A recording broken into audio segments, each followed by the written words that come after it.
სან-ფრანცისკოს პროკურორი უჩივის საკვები პროდუქტების მწარმოებლებს. ის ამტკიცებს, რომ მწარმოებლები შეგნებულად და მიზანმიმართულად ხდიან საკვებს ნარკოტიკის მსგავსად. ადამიანები ხდებიან ადიქტიურები, დამოკიდებულები მათ მიერ წარმოებულ საკვებისადმი.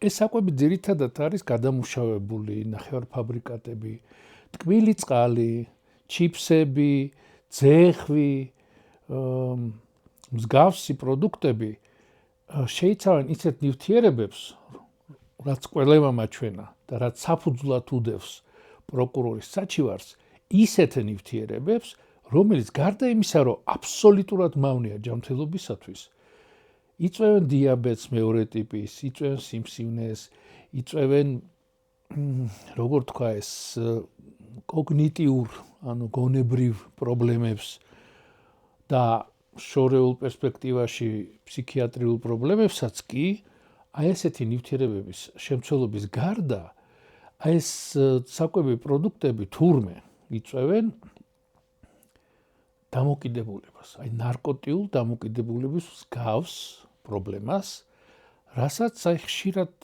ყოფილა ხო, ოჯახში ბავშვისადაცა ტკბილეულზე განსაკუთრებით, აი უბრალოდ ისტერიკას მართავს შუაგულ მაღაზიაში, იატაკზე კოტრიალობს, ყვირის და ასე შემდეგ. თურმე ეს არ ყოფილა რაღაც ბავშვური, თურმე დასრულების მსგავს განცდებში არიან, უბრალოდ ისინი, იატაკზე არ ხოხიალობენ, ისინი უბრალოდ მიდიან და ყიდულობენ. ხო? და ამიტომაც სან-ფრანცისკო, რომელიც მოგეხსენებათ, არის მდიდარი ადამიანების ქალაქი, რომლებიც ძირითადად თანამედროვე ტექნოლოგიებით გამდიდრდნენ, სადაც წყალი არის ქლორით არ მუშავდება, ფტორით არ მუშავდება. პირველი ადგილი მსოფლიოში ცოტა ისეთია, ხმამაღალი ნათქვამი, მაგრამ ერთ-ერთი საუკეთესო არ ჭირდება ფილტრაცია, არ ჭირდება დამუშავება ქლორით, ხო? რაც მოქმედებს ფსიქიკაზე ასევე და ჯანმრთელობაზე.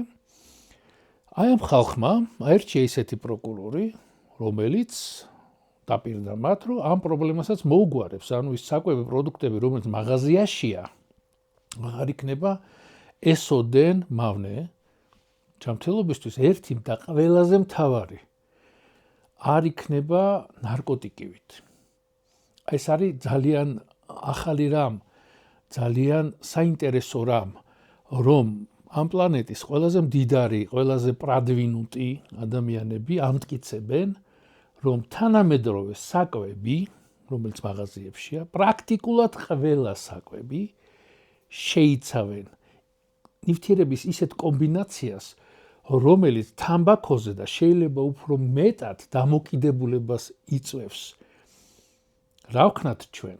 საქართველოში დაიწყო კომპანია საკვების ფასის შემცირების. იმედია ეს სწორად გათვლილი სტრატეგია და საკვების ფასი როცა შემცირდება, ამის შემდეგ მთავრობა იტყვის, რომ იცით რა, მე ვგრძალავ იაფ, ძალიან იაფ საკვებს, იმიტომ რომ ეს ძალიან ვითომ საკვები იაფი და სინამდვილეში შხამ საკვები შეიცავს ამას, რაზეც ძველ ადრინდელ ჩანაწერებშია საუბარი, Facebook პოსტებშიც ასევე უამრავია შხამცხიმები, ფრუქტოზა, რომელიც მადას თამასას მაღლა წევს, ანუ ადამიანი ჭამს და გამძღარია, მაგრამ ვერ ძღება ტვინში, ხო? სავსეა ფრუქტოზა ყველაფერშია. აი ეს პრობლემა იმედია საქართველოშიც დადგება. კი, ჩვენ არა ვართ ყველაზე მდიდარი, შეიძლება არა ვართ ძალიან პრადვინუტები, სან-ფრანცისკოელები, ბატონო ჩემო, მაგრამ მეორე ადგილზე მაინც ხო ვართ? მესამეზე თუ არა, პრადვინუტობით. ესე ამტკიცებს უმეტესობა ქართველი ყოველ შემთხვევაში. და რატომაც არა, ძალიან გონიერი და საზრიანი ხალხი ვართ ქართველები. და მოდით ერთად მოვთხოვოთ მთავრობას, რომ შემცირების გარდა ფასის იზრუნოს ხარისხზე, ანუ ფასის გარდა ხარისხზეც იზრუნოს, შვილებს არ ვაჭამოთ შხამი, არ გავზადოთ იდიოტები, კლინიკური იდიოტები, დავადებას გულისხმობ მე ლანძღავ სალანძღავი სიტყვა არა ძალიან გამრავლდა საქართველოში აუტისტური სპექტრის მქონე დაავადებები ბავშვები გაუფრთხილდეთ ბავშვებს და ვიყოთ ჯანმრთელნი